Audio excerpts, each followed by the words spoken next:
वो तो यही बिलीव करते हैं ना, अक्टूबर 7 को जो हुआ वो इज़राइल ने इनिशिएट नहीं किया था। आप जैसे राइट, एक एग्जैक्टली, एग्जैक्टली। इंसान मतलब है, उन्होंने तो बच्चों को ओवन में डाल के जलाया, उन्होंने औरतों को रेप किया, मर्डर किया, उनके प्राइवेट पार्ट काट दिए,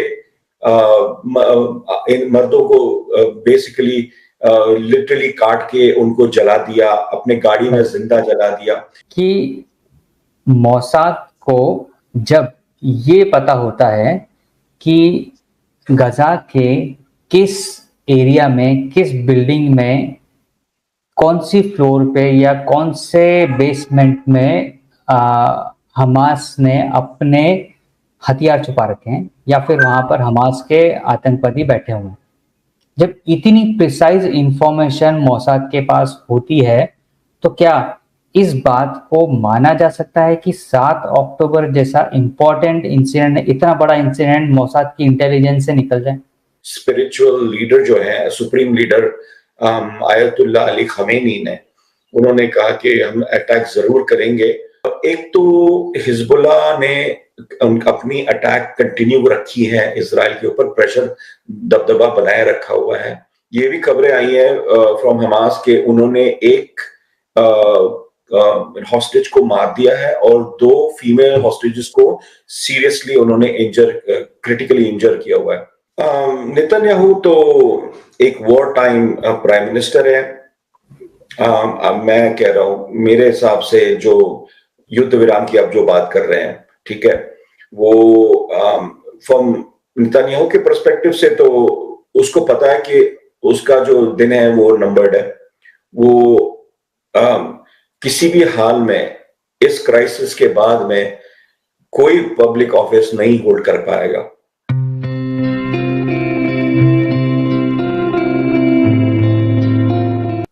नमस्ते, मैं हूं राहुल और आप देख रहे हैं मेरा रुख। आज एक लंबे अंतराल के बाद हमारे साथ लेवी जी जुड़े हैं और लेवी जी जो हैं वो ऑस्ट्रेलिया से हैं, पर ये साथ ही इंटरनेशनल जियोपॉलिटिक्स पे बहुत पैनी नज़र रखते हैं और इनके व्यूज़ बड़े ही अच्छे और कंस्ट्रक्टिव होते हैं। लेवी जी, आज आपने आपकी बिजी शेड्यूल में से समय दिया, इसके लिए आपका बहुत बहुत धन्यवाद।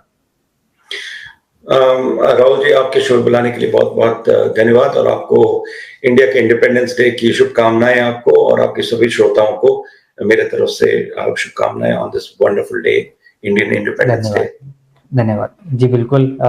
भारत के स्वतंत्रता दिवस की आपको भी शुभकामनाएं और सभी भारतवासी जो देश में विदेश में सभी जगह रहते हैं उन सभी को बहुत बहुत शुभकामनाएं। देवी जी, आज एक बड़ी इंपॉर्टेंट चीज के ऊपर आपसे बात करने के लिए आपको इनवाइट किया कि हम लोगों ने देखा कि मिडिल ईस्ट का जो रीजन है वो बड़ा ही एक वॉलेटाइल रीजन है।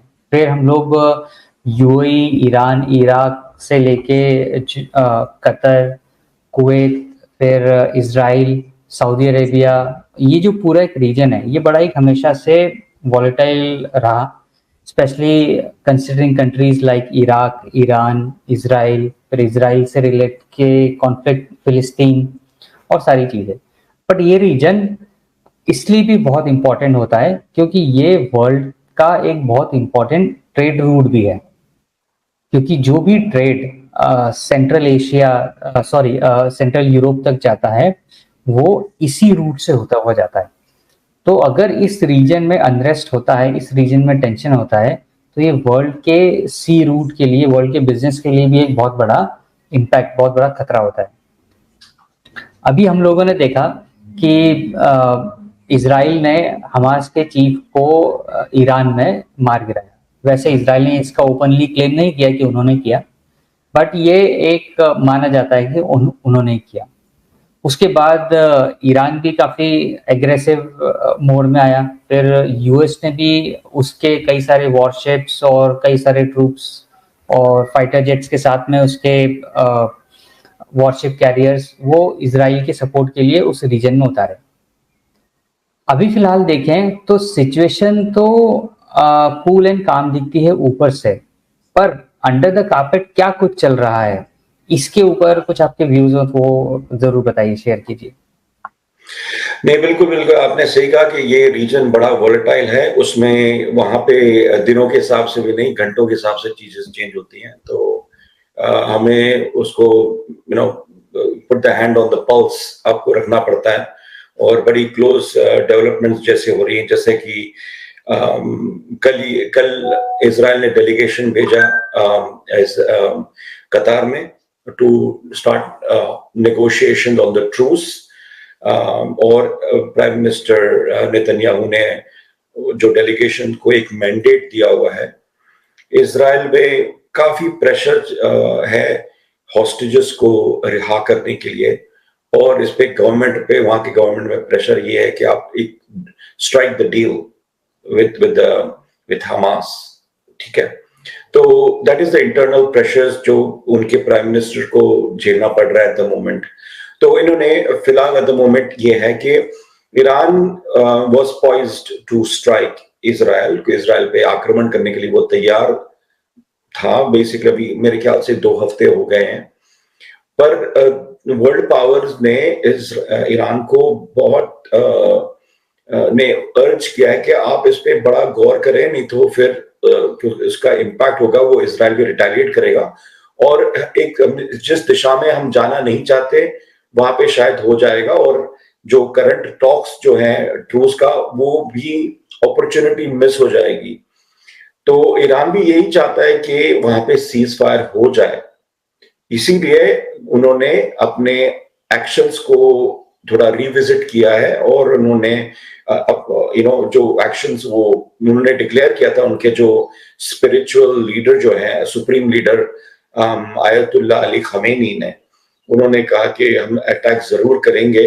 तो वो थोड़ा सा पीछे हट गए, मतलब उन्होंने कंप्लीटली उनको मना नहीं किया कि नहीं इजराइल को नहीं अटैक करेंगे, पर उन्होंने कहा है कि चलो हम इसको थोड़ा चांस देते हैं, नहीं तो वो काफी आक्रमण कर दिया होता। तो एट द मोमेंट आज भी जुम्मा का दिन है, आज कतार में छुट्टी है, पर फिर भी वो नेगोशिएशन चल रही है एट द मोमेंट। दूसरी बात जो हमें देखनी है कि 2-3 फ्रंट्स पे चीजें डेवलपमेंट हो रही हैं। जैसे आपने कहा अंडर करंट्स जो है वो क्या है, तो इसी के मौजू पे हम बात करेंगे और आपके श्रोताओं को बताएंगे कि क्या क्या इश्यूज हैं अफेक्ट कर सकती हैं। एक तो हिजबुल्लाह ने अपनी अटैक कंटिन्यू रखी है इजराइल के ऊपर, प्रेशर दबदबा बनाए रखा हुआ है वहां पे, फॉरेस्ट फायर्स, और वो actually people are suffering there from forest fire as a result of the जो रॉकेट फायर्स हैं, वो तो मुसलसल चल रहे हैं वहां पर। अच्छा, दूसरा जो है कि इकोनॉमिक फ्रंट पे इजराइल के लिए गुड न्यूज नहीं है। जो क्रेडिट रेटिंग्स, जो इंटरनेशनल क्रेडिट रेटिंग कंपनीज हैं, उन्होंने डाउनग्रेड किया हुआ है इजराइल के क्रेडिट रेटिंग को। वो इजराइल के लिए गुड न्यूज नहीं है टू गेट, क्योंकि आपको पता है वॉर जब होता है तो सर्वनाश होता है इकोनॉमी का स्पेशली। तो इजराइल की इकोनॉमी ने बहुत सफर किया, अभी 10 महीने हो गए वॉर को चले, तो बिलियंस ऑफ डॉलर्स का उनका नुकसान तो हुआ ही हुआ है, पर इकोनॉमी को बड़ा इफेक्ट हुआ है for the long term projections. तो इकोनॉमिक इम्पैक्ट है। और दूसरे साइड पे अमेरिका ने इजराइल को का एक, आई थिंक अप्रैल में अप्रूव किया था एज पार्ट ऑफ $17 बिलियन को बजट उनके लिए, $17 बिलियन। उसमें से जो पहला जो ट्रांच है उस $3.5 बिलियन का उन्होंने वो ओपन अप कर दिया इजराइल के लिए, स्पेशली मिलिट्री एड के लिए, क्योंकि इजराइल को सख्त जरूरत है अभी मिलिट्री एड की, क्योंकि इमिनेंट अटैक होगा या नहीं होगा नहीं पता, पर चांसेस काफी हैं कि ईरान अभी भी इजराइल को अटैक करेगा। तो उसके लिए उनको अपने वेपन्स की अपडेट्स जरूरी है, स्टॉक पाइल इन्वेंट्री को सप्लाई करने की। तो अमेरिका ने उनको वो अप्रूवल दे दिया है। तो अभी अंडर करंट्स ये है कि वॉर फुटिंग पे इजराइल प्रिपेयर कर रहा है for a potential response from Iran. तो पर एट द सेम टाइम वो उन्होंने वाया कतार उन्होंने एंगेज किया हुआ है द हमास और उनके रिप्रेजेंटेटिव्स को फॉर ट्रू स्टॉक्स के लिए। तो ये basically Surat hall eight the moment है कि अभी भी कुछ भी हो सकता है अगर ट्रू स्टॉक्स फेल हो गए। और अब एक और न्यूज मैं चलता आपको बताता चलूं कि ये भी खबरें आई हैं फ्रॉम हमास के उन्होंने एक हॉस्टेज को मार दिया है और 2 फीमेल हॉस्टेजेस को सीरियसली उन्होंने क्रिटिकली इंजर किया हुआ है। और एज अ रिवेंज, क्योंकि उन्होंने वो न्यूज आई थी कि जिस गार्ड ने उसने ये एक्शन लिया, उसको जब न्यूज आया कि उसके 2 बच्चे को मार दिया, वो भी कंफर्म न्यूज नहीं है पर ऐसे दैट्स व्हाट वी हर्ड कि तो उसके रिस्पांस में उसने ये एक्शन लिया। तो ये भी थोड़े कंसर्निंग न्यूज है। बाकी के जो बच्चे हैं, उन्होंने जो हमास ने कैदी करके रखे हैं, छोटे छोटे बच्चे 1 साल के 2 साल के, उनको भी 10 महीने हो गए अपने पेरेंट्स से दूर रखा है उनको, उनके उनके हेल्थ पे कोई नहीं है, तो दुनिया कोई आवाज नहीं उठा रही है। तो वो बड़े कंसर्न की बात है। बच्चे जो हैं, औरतें जो हैं, यंग लड़कियां जो हैं, उनके ऊपर क्या जुल्म ढाए जा रहे हैं वहां पर हमास ने, तो हम तो सुन के ही खौफ आता है बेसिकली सोच के ही। तो ये कंसर्न्स चीजें हैं जो हम सब ये देख रहे हैं और होप कर रहे हैं कि ये अभी क्राइसिस अभी जल्द से जल्द समेटा जाए, खत्म हो। जी एग्जैक्टली। और अब तक जैसा आपने बताया 10 महीने 11 महीने इस पूरी लड़ाई को हो गए। इसके साथ में ही मैं भी कल एक न्यूज़ और पढ़ रहा था कि लगभग 40,000 से ज़्यादा लोग वहाँ पर मारे भी जा चुके हैं, जो इजराइल ने वहाँ पर स्ट्राइक कर लिया। ये बहुत अनफॉर्चुनेट चीज़ है और एक बहुत बड़ा नंबर है। और साथ ही नेतन्याहू जो है वो इंटरनली भी काफ़ी क्रिटिसिज्म झेल रहे हैं विद इन इजराइल, और उनके ऊपर इंटरनली भी काफ़ी प्रेशर है कि वो कहीं ना कहीं किसी न किसी एक डील को स्ट्राइक करें और इस पूरे युद्ध को किसी एक कंक्लूसिव या एक निर्णायक मोड़ पे लेके जाएं ताकि ये युद्ध खत्म हो। तो इस चीज पे आप नेतन्याहू की पोजीशन कैसे देखते हैं इंटरनली, कि मान लीजिए वो अगर युद्ध ये किसी एक सीज फायर पे पहुंचता है या कोई एक निर्णायक नतीजे पे पहुंचता है, उसके बाद नेतन्याहू इंटरनली स्ट्रांग होंगे या वीक होंगे? नेतन्याहू तो एक वॉर टाइम प्राइम मिनिस्टर है। मैं कह रहा हूं, मेरे हिसाब से जो युद्ध विराम की आप जो बात कर रहे हैं, ठीक है, वो फ्रॉम नेतन्याहू के पर्सपेक्टिव से तो उसको पता है कि उसका जो दिन है वो नंबर्ड है। वो किसी भी हाल में इस क्राइसिस के बाद में कोई पब्लिक ऑफिस नहीं होल्ड कर पाएगा, क्योंकि जो लोग हैं वो उनको जिम्मेदार ठहराएंगे इस वाकये के लिए। और सबसे बड़ी इंटेलिजेंस फेलियर हो गई उसके वॉच के अंदर एज अ प्राइम मिनिस्टर। और मतलब बहुत बहुत बड़ा फेलियर था सिक्योरिटी एस्टैब्लिशमेंट को, राइट। तो जो अक्टूबर 7 के इंसिडेंट हो गया, तो नेतन्याहू पे प्रेशर, अभी ये भी प्रेशर है कि भाई हॉस्टेजेस को रिहा करो। दूसरी बात उसको ये वरी करना है कि वो गाजा में अपने जो मिलिट्री ऑब्जेक्टिव्स पूरे करे बगैर वहां पे से नहीं हट सकते, क्योंकि हमास फिर से वापस आ जाएगा। और ये सारी जो कुर्बानियां दी हैं सोल्जर्स की, और जो हमारी इकोनॉमी को लगा हुआ है, इसराइल की इकोनॉमी को लगा हुआ है, वो सारा ध्वस्त हो जाएगा। It will be good for nothing. तो इसीलिए उसको वे इन करना पड़ेगा कि, तो मेरे हिसाब से उसका जो करंट अप्रोच ये है कि इसीलिए उन्होंने 1.5 महीने पहले राफा में एंट्री किया। वो बड़ा इंपॉर्टेंट था, क्योंकि जब उनके पास पूरे गाजा के ऊपर अनफेटर्ड कंट्रोल रहेगा, उसके बाद में वो क्या कर सकते हैं, वो कहेंगे कि टेम्पररी सीजफायर हमने किया है, पर हम अगर कोई इंटरनल एक्शन, कोई छुटपुट ग्रुप्स होंगे जो इजरायली फोर्सेस को अटैक करेंगे, उसको हम डील करने की हम सलाहियत रखते हैं और हमें परमिशन मिलनी चाहिए, क्योंकि ये तो हम रिस्पॉन्स कर रहे हैं। तो उस तरह से वो जाएंगे। एट द सेम टाइम वो कोशिश करेंगे कि ये डील स्ट्रक हो, क्योंकि अभी तक उनको सारे हॉस्टेजेस मिले नहीं है, और जो एवरी डे गोज बाय उनके जो सिचुएशन बहुत क्रिटिकल हो रही है। तो मेरे हिसाब से और इकोनॉमी को भी मैंने आपको बताया था, it is affecting Israel now a lot. 10 महीने ऑलरेडी हो चुके हैं। क्रेडिट रेटिंग जब डिग्रेड हो जाता है तो उनको जो लोन मिलने का है वो भी उनको रिकंस्ट्रक्शन के लिए, उनके इकोनॉमिक रिकंस्ट्रक्शन के लिए बहुत लगेगा उनको पैसे, तो उसको काफी इफेक्ट होगा। तो और इंटरेस्ट रेट्स काफी हाई भी है, तो उसको वो भी देखना पड़ेगा। तो Netanyahu is in a very difficult position, बहुत कठिन पोजीशन है। और मुझे लग रहा है कि बस उसके ये वॉर खत्म होगा जब इलेक्शंस अभी हो चुके हैं, 2 बार हो चुके हैं अभी 5 सालों में या 4 सालों में, और एक और इलेक्शंस होगा और वो कंप्लीटली आउट होंगे, मेरे को कोई डाउट नहीं है।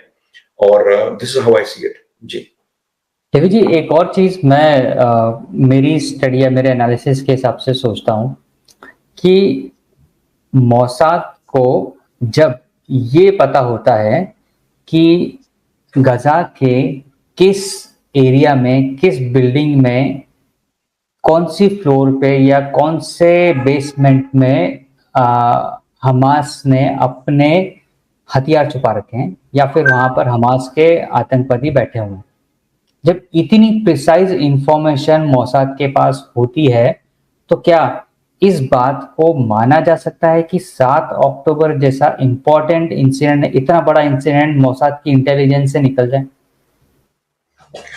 बिल्कुल सर, जो सच्चाई है सर, उसको झुटलाया नहीं जा सकता। यही सब सारे सवाल पूछ रहे हैं, दुनिया सवाल पूछ रही है कि इतनी बेहतरीन सिक्योरिटी सर्विस है जो उसमें ये कैसे चूक हो गई, इतनी बड़ी चूक, राइट? इतना बड़ा इंटेलिजेंस फेलियर, इतनी बड़ी फेलियर कैसे हुई, ये तो इन्वेस्टिगेशन के बाद ही पता चलेगा, और हम सभी को इंटरेस्ट है इसके अंदर। पर हमें थोड़ा सा वेट करना पड़ेगा, हमें पता चलना पड़ेगा कि क्यों हुआ ये, और क्या वजह थी उसकी, और क्या एक्शन लिया जा सकता है कि इन द फ्यूचर ये रिपीट ना हो। सबसे बड़ी लेसन्स लर्न सबसे बड़ी बात होती है इसके अंदर। ठीक है, आपने वो सिक्योरिटी कंट्रोल्स आप फर्म में अपडेट करेंगे, और उसको सॉलिड करेंगे।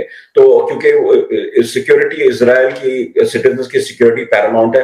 आपको पता है कि उनके चारों तरफ से सब दुश्मन घिरे हुए हैं और उनके जान की बेसिकली के पीछे पड़े हुए हैं। बेसिकली उनके पास कोई कहीं जाने को भी नहीं है बेसिकली वो, और ये सब नारे लगाते हैं from the river to the sea. और एक और, मैं आपने जो पहले बात की थी, मैं उस पर थोड़ा रिस्पॉन्स करना चाहता हूँ। आपने कहा कि जो वहां पे न्यूज आ रहे हैं कि कितने 40,000 लोग मारे गए हैं गाजा में, ये जो न्यूज है वो एक्चुअली रिसेंटली डिबंक किया हुआ है, क्योंकि जो मिनिस्ट्री ऑफ हेल्थ जो है वो it is run by Hamas. तो वो जो नंबर वो पब्लिश कर रहे हैं उस पे मतलब उस पे भरोसा नहीं किया जा सकता। वो एक it's a very biased number figure. तो मैं भी आपके श्रोताओं को ये भी बोलूंगा कि थोड़ा सा आप अपना कॉशियस रखिए कि नंबर जो आप सुन रहे हैं, क्योंकि रिसेंटली 1/3 से इन्होंने कम भी कर दिया। ठीक है, और ये ऐसे नहीं करते कि फाइटर कौन है और सिविलियन कौन है, क्योंकि उनके सारे फाइटर्स सिविलियन क्लोथ्स में फाइट करते हैं। तो जब वो मारे जाते हैं तो they are counted as civilians. तो हमें थोड़ा कॉमन सेंस यूज करना पड़ेगा कि उनके टैक्टिक्स क्या है, और हमें थोड़ा अपने कॉमन सेंस यूज करना पड़ेगा कि वो क्या दुनिया को बताना चाहते हैं और रियलिटी क्या है। जी पर इसमें अगर मुझे ऐसा लगता है कि शायद अगर एक भी सिविलियन अगर कहीं मारा जाता है तो वो एक बहुत अनफॉर्चुनेट चीज है। किसी भी वॉर वाली सिचुएशन में, किसी भी कॉन्फ्लिक्ट में, किसी भी एक हिंसक घटना में जब इस तरह की चीजें होती हैं तो उसमें नुकसान जो होता है वो आम लोगों का नुकसान होता है, जिनका उस पूरे वाक्य से, उस पूरे इंसिडेंट से शायद कोई लेना देना ना हो। वो अपनी जीवन भर की जमा पूंजी को वहां पर खो देते हैं, और वो जो उनका नुकसान होता है वो फिर कहीं कोई उस नुकसान की भरपाई शायद ना हो, या जो इंसान एक बार चला गया वो फिर शायद वापस नहीं आता कभी। देवी जी, एक और आप सही कह रहे हैं। जी, एक बार मैं ऐड करना चाहता हूँ। तो जो यहूदी जो इजराइली में है वो तो यही बिलीव करते हैं ना, अक्टूबर 7 को जो हुआ वो इजराइल ने इनिशिएट नहीं किया था। आप जैसा एग्जैक्टली एग्जैक्टली। इंसान मतलब है, उन्होंने तो बच्चों को ओवन में डाल के जलाया, उन्होंने औरतों को रेप किया, मर्डर किया, उनके प्राइवेट पार्ट काट दिए, इन मर्दों को बेसिकली लिटरली काट के उनको जला दिया, अपने गाड़ी में जिंदा जला दिया। तो मैं वही तो कह रहा हूं कि एक इंसान की भी जब जान जाती है और जो इनिशिएट करता है उसको तो रिस्पॉन्सिबल आप ठहराओगे कि नहीं, ये इंपॉर्टेंट बात है। आप ऐसे नहीं कर सकते हम जी। और हमें देखना किसने शुरुआत, किसने पहल की, जहां शांति थी शांति को किसने भंग किया, ये बड़ा इंपॉर्टेंट हमें भूलना नहीं चाहिए जी। एग्जैक्टली बिल्कुल आपने बात यहाँ पर एक और मैं ऐड करता हूं कि अगर आपने वीडियो भी देखे होंगे तो ये सिर्फ हमास के फाइटर नहीं थे, आम गाजा के लोग थे, आम गाजा के लोग थे। तो ऐसे नहीं कर सकते ये सिर्फ हमास फाइटर्स थे। तो हमें ये टोटलिटी में हमें देखना पड़ेगा और एक बायस्ड तरीके से और एकदम सिंपलिस्टिकली अगर हम देखेंगे ना तो हम इस मौजू को बराबर से एनालाइज नहीं कर पाएंगे कि इसकी जो बिहाइंड जो रियल इम्पैक्ट जो है वो हम मिस कर जाएंगे। और मुझे और आपके श्रोताओं को मुझे ये भी बात बोलना बहुत कठिन है बट और बहुत मुश्किल है, पर हमें उनको सोचने में मजबूर करना जरूरी है जी। बराबर। देवी जी, इसमें एक और इम्पोर्टेंट फैक्टर है जो हमें शायद ऊपरी तौर पे दिखाई नहीं देता, वो फैक्टर है चाइना का फैक्टर। अभी रिसेंटली चाइना ने जितने मिडिल ईस्ट के स्टेक होल्डर्स हैं उनके साथ में एक मीटिंग हुई थी जो कि बीजिंग में हुई थी। उसका बहुत ज्यादा चर्चा जियोपॉलिटिक्स में नहीं हुई। उसमें चाइना ने ये प्रपोज किया कि जो भी वहां पर रीडेवलपमेंट के लिए कॉस्ट लगेगी गजा में या फिलिस्तीन में, वो पूरा चाइना बियर करेगा और चाइना उसको रीडेवलपमेंट में हेल्प करेगा। उसके अगेंस्ट में चाइना क्या चाहता है कि वहां पर उसका प्रेजेंस हो, और अगर मिडिल ईस्ट में चाइना का डोमिनेंस, चाइना का प्रेजेंस वहां पर होता है तो वो उस पूरे रीजन के लिए और इंटरनेशनल सर्किट के लिए कितनी डेंजरस चीज हो सकती है। बिल्कुल, एब्सोल्युटली। ये एक्चुअली प्रपोज नहीं किया उन्होंने 14 फैक्शंस को, पैलेस्टीनियन फैक्शंस को बिठा के एग्री करवाया उनको। वो कोई प्रपोजल नहीं था, वो एग्रीमेंट था। और मैंने ये भी मेरे एनालिसिस में ये भी मैंने देखा है कि ये जो अटैक्स जिसमें इस्माइल हानिया को मारा गया, ये एक रिमोट चांस है, पर उसको भी हम उसको डिसमिस नहीं कर सकते हैं। वो था कि ये कोई इंटरनल जो IRGC या ईरान के एस्टेब्लिशमेंट में उनको मरवा दिया, क्योंकि आपको पता है बड़ा स्ट्रिक्ट रहता है उनका, उसको छेद करके आप उसको मारना बड़ा अचंभित बात है। बट ये ऐसा भी हो सकता है कि ईरान ने खुद ने मरवाया हो, ये बड़ा आश्चर्यजनक बात है, पर ये काफी रियलिस्टिक है क्योंकि आपको पता है कि उनको पता है कि इजराइल अभी पूरी तरह गाजा को कंट्रोल कर रहा है। रफा एक बच गया था, उससे क्या हो गया कि अभी क्या हो गया है कि अगर हमास की जो इफेक्टिवनेस है और इस्लामिक जिहाद की, वो बड़ा कम हो गया है क्योंकि ऑब्वियसली इजराइल कंट्रोल कर रहा है और उनकी जो इफेक्टिवनेस कम हो गई है। तो वो ये समझते हैं कि अगर इनका जो ऑब्वियसली पर हमास नेगोशिएटिंग टेबल पे at the moment Ismail Haniyeh है, खालिद मशाल है और याह्या सिनवार है, तो इनका जो दबदबा है उसको थोड़ा कम करने के लिए और दूसरे फैक्शंस जो वेस्ट बैंक में ऑपरेट कर रहे हैं, फतह है, राइट, और ये सारे जो ग्रुप्स हैं, इनको थोड़ा स्ट्रेंथन करने के लिए ये हो सकता है, और इसको डिसमिस ना कीजिए, चाइना और ईरान ने ये सोचा है कि हमास को वीकन करके, राइट, लीडरशिप को तोड़ के, इनको वीक करके और जो 14 फैक्शंस को प्रॉप अप करके उनका जो कंट्रोल दबदबा रहेगा वो ज्यादा होगा एज अपोज टू हमास को dominant position within the Palestinian faction. तो ये आप इसको डिसमिस ना कीजिए। I would encourage you not to do that जी। एब्सोल्युटली, आपने बड़ी इसके पीछे की जो इम्पोर्टेंट चीजें थी वो भी आपने बताई। लेवी जी, इस पूरे वाक्य पर, इस पूरे इंसिडेंट पर आपने बड़ी ही बारीकी से चीज़ें बताई और समझाई, और आज आपने समय दिया, इसके लिए बहुत-बहुत धन्यवाद। और इन चीज़ों में और भी फर्दर डेवलपमेंट होगा तो कोशिश करेंगे कि आपसे फिर से बात हो सके, फिर से मुलाकात हो सके और आपके व्यूज़ को हम जान सकें। आज के समय के लिए आपका बहुत-बहुत धन्यवाद। आपसे फ्यूचर में फिर किसी टॉपिक पर ज़रूर मुलाकात होगी। Thank you. जय हिंद। जय हिंद।